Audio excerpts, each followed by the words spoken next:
So, okay, how do I start here? So the first thing I should talk about is a little bit about, since we're in the lab here, let's talk just a few moments on safety. This is a laser lab. There's some high-powered lasers here. Laser over on that table at the far end. See the green box? The far end of that table? Yeah. That is a 10-watt laser. Just for comparison, what we're working today, this laser from JDS is 0.5 milliwatts. This laser pointer, by comparison, is about 15 milliwatts. This is a special green laser that you can use outside to point in the sky and show it if you're giving a demo or something. But just to give you an idea, when the light's on, I've got this laser sign here. You can see the light outside which says the laser in operation or something. You knock on the door. At that point, somebody will come to the door and hand you a pair of glasses to turn on. And why this is important is if you look at the green laser there, these glasses pretty much completely block it. Right? And similarly, I can't see the laser. You can barely see it at all. Sorry. Right? I can't see the dot. It's a very faint dot. Right? So these must have through some wavelengths of light in order to see. Right? They do. They're specifically set up for green. Wow. Isn't it amazing? Yeah. They're specifically tuned for the green dot from the high power laser.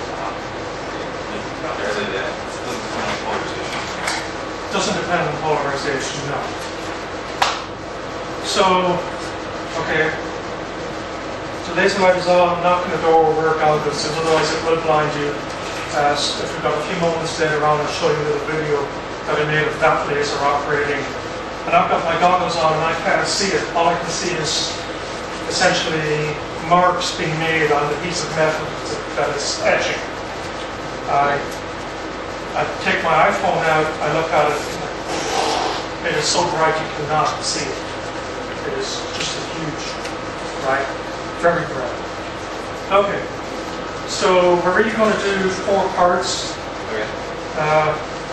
to this lab. We've got, what, an hour and a half, give or take, to get through it.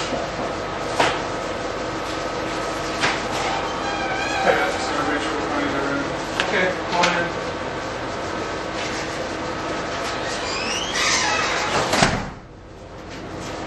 So as I was saying, there's going to be 4 parts to the lab. We're going to talk about the Max Ender interferometer, which is this piece of equipment here. We're just going to give it a demo of that. There's no experiment that you have to do other than observe the fringes.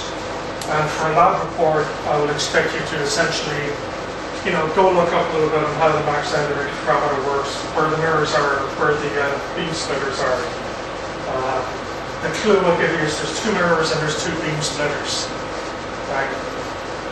And you can see the interference pattern. And if you pay attention, you may even find the modification that Dr. Gupta and Mr. Caffrey have made to the interferometer. Right, so look out for that. I think there's something not working 100% with the interferometer, so to produce the fringe patterns, I had to make a slight modification. So I might even make that an extra credit, who cares? I'll ask you for some of the uses of the Max Ender interferometer. Essentially what it's doing is you're really you're splitting a beam and changing the length, the distance traveled of one of the 2 beams, and then putting them back together and look at the interference pattern. It's a very, very sensitive piece of equipment, so it's typically used to measure things like gas concentrations and things like that. But once again, Google is your friend. You Google Max Ender interferometer, you spell it right, like I did, and you might find something. So that's the first one. I'll expect you to draw a schematic of that. Beam profile. We're going to measure the profile of a laser beam here. What kind of profile do we expect that to be? Gaussian, right? If you look at what I've got set up here, I've got a laser, which is a helium neon laser. That's what, 633 nanometers, which is red, right? Let's see. You can see the little dot popping out there. I've got a lens set up here that is actually, we're using this lens as a beam expander because this particular beam would be less than half a millimeter, which would be kind of difficult for us to measure with this equipment. So I'll spread it out a little bit. We've got a micrometer here that we're going to adjust, and you're going to take a measurement with a photodetector. Okay, since there's 1, 2, let's see if anybody else showed up.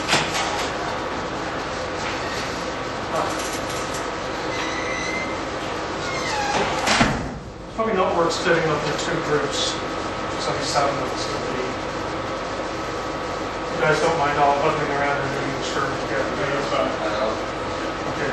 What I intend to do here is, you know, how many of you guys are used to doing labs? I think you do labs every time, right? Those that haven't done labs in a time, make sure you appoint somebody to keep track of the data.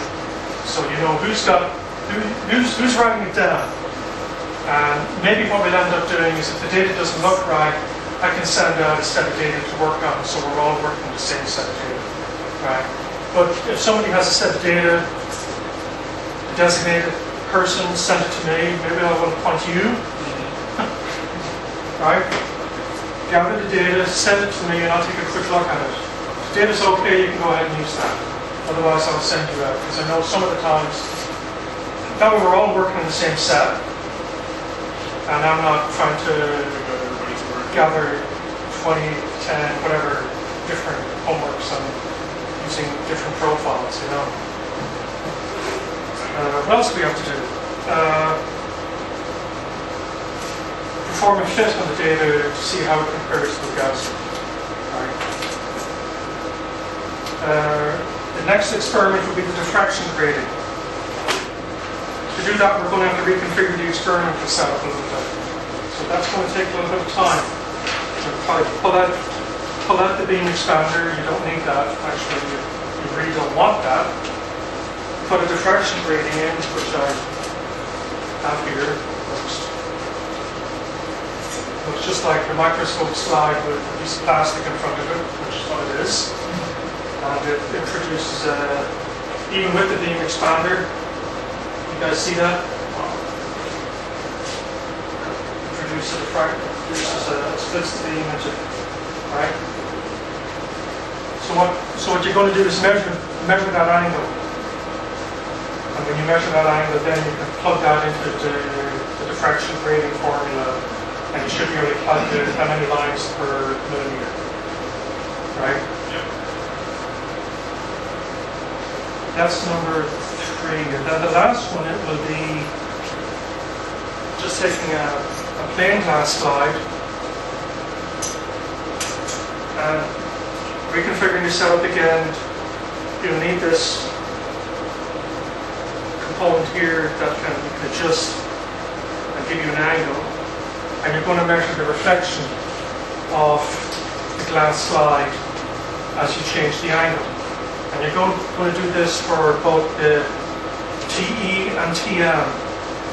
Now, you guys know the difference between TE and TM, right? It's the way the beam is oriented. So how do you get from TE to TM? What's the simple way to get from TE to TM? Huh? Very good. Now, if that's the big honking laser that slide, that's not terribly attractive. So then what do you do? What's that? You use there's a special word for that. There's a Saturday roof. It's called a retard. Halfway. Okay. Close. A quarter wave would give you circular polarization. A half wave will get you, well, it'll allow you to adjust the, and there's another trick. What that you I'll tell you. You would, since a retarder essentially has two planes of operation. To get it to rotate the beam 90 degrees, you have to set this to 45 degrees. Okay? I had to look that up, right? So it's not fair to ask you that, otherwise you'd be... You could also, with this laser, you could also twist it 90 degrees, that would work just as well, but it's kind of hard to do. There's nowhere to mount it. I was thinking, what do I do? So if I said, hey, one of the guys in the lab, can you get me a halfway plate? Yeah, we got one. Okay, no problem. So that's it. Questions?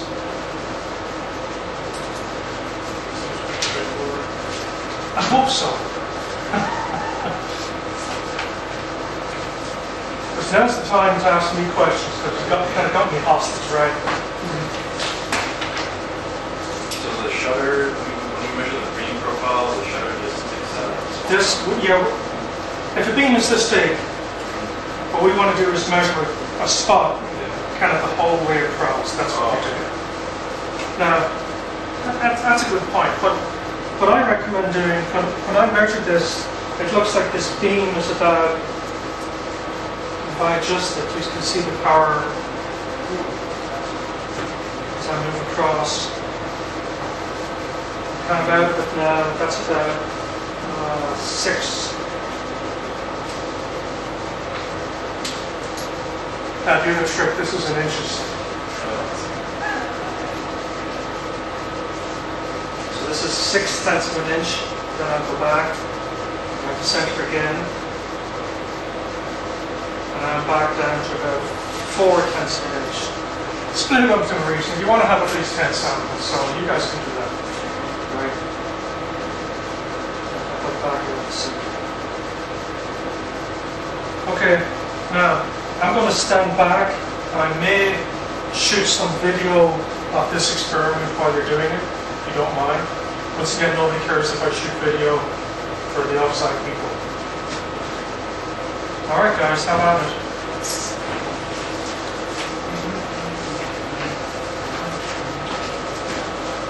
I'm turning off the video because I don't have much battery. Oh, everybody's shy, come on!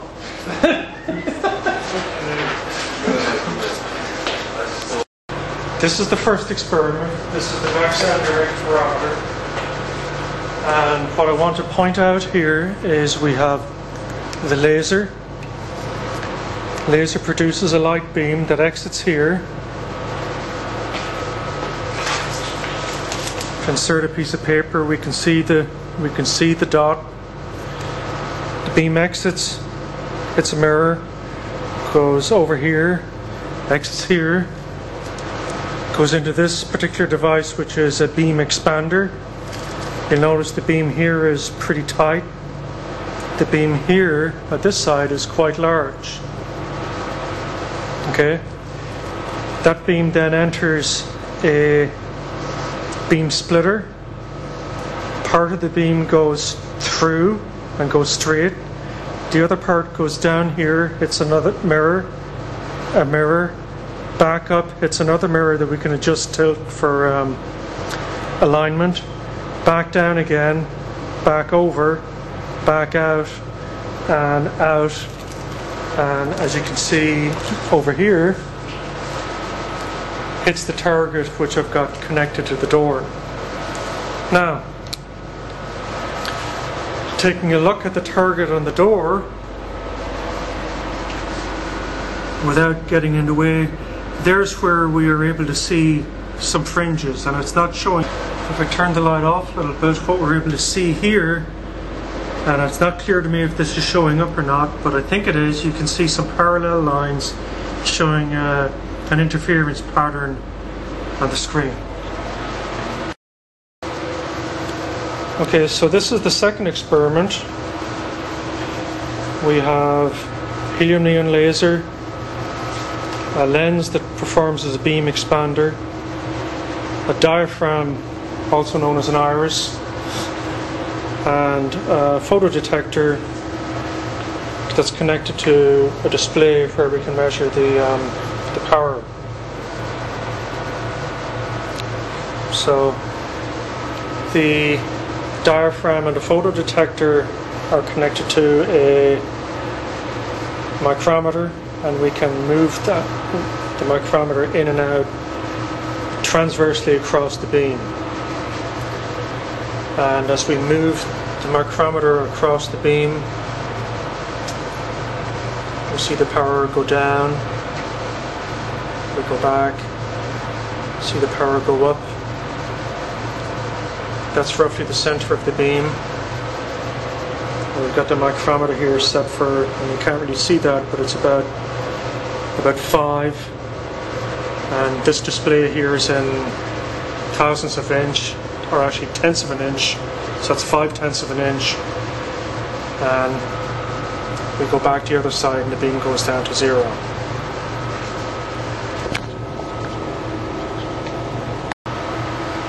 Okay, once again, this is the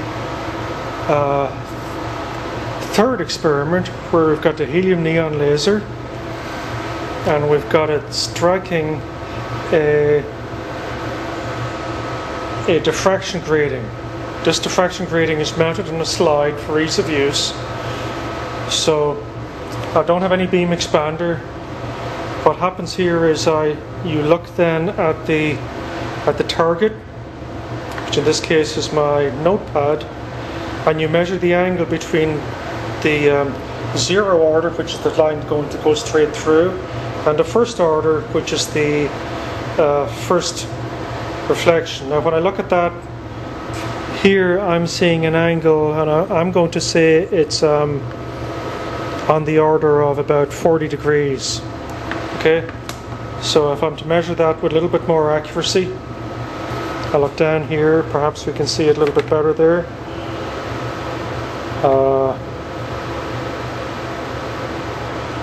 I think that's about 40 degrees. Okay, so this is the fourth and final experiment, and in some respects it's the most complicated experiment because there's a lot of things that you can get wrong in this experiment. But nonetheless, we'll walk through it very quickly.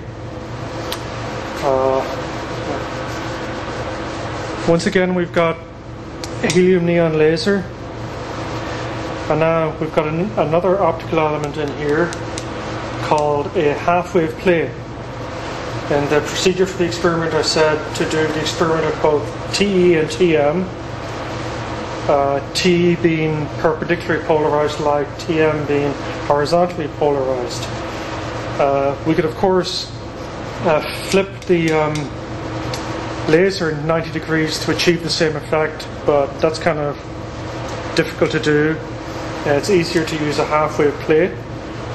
When we set the half-wave plate at 0, it's TE polarized like the laser, and then to rotate the polarization 90 degrees, we change the half-wave plate to be 45 degrees.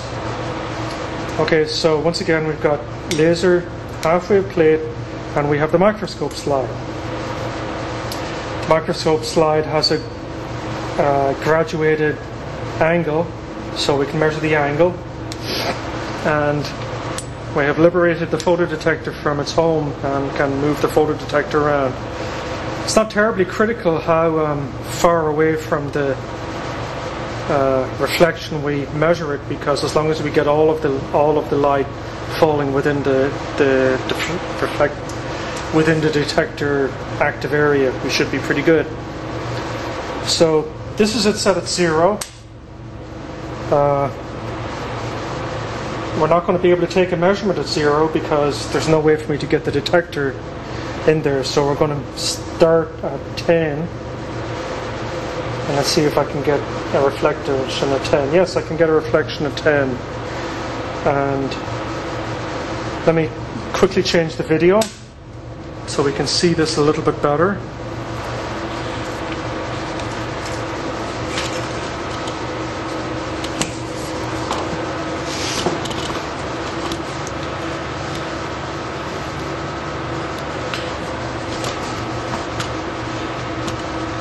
I don't know if that helps or not, or is even easier to see, but So let's try it over here. Put down a little bit more.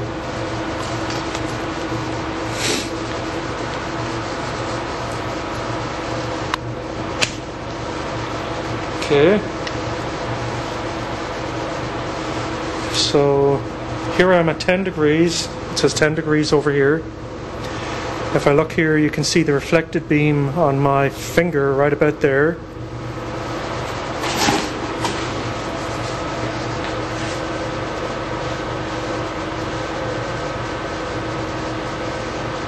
And I can put that right on the detector about there. And there's a deflection of about, let's say we're at 56 microwatts. Okay, I'm going to go to 20 degrees.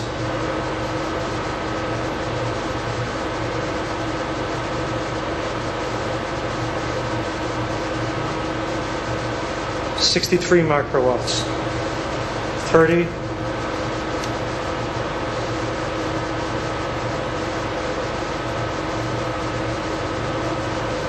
Looks like 70 microwatts. 40, etc. And this is for perpendicularly polarized, or TE. I can go all the way 60. I still don't see any. Actually, it seems to go up as I go out. So I'm up to now about around 60 degrees, and I've got 124 microwatts. 70, can I even find a reflection at 70? I expect it to be about there.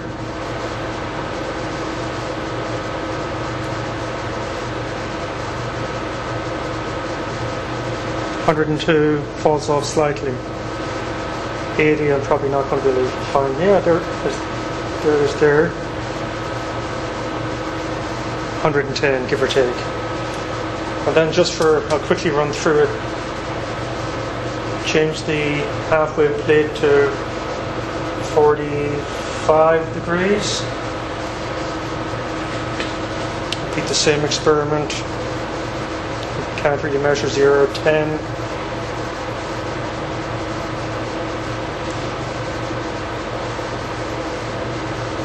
Down to about 42 microwatts. 20.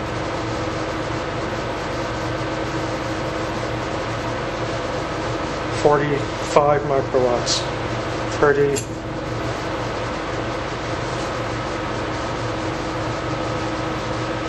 60 microwatts. 40. 33 microwatts. 50. 44 microwatts. 60. etc. I'm going to follow it all the way out. So when we get the data, and one of the students has recorded the data from their experiment, it should show at the TM, we should see a pronounced dip in the strength of the signal at what's called burst around. Okay, so that is the 4 experiments for October the 9th. Good luck.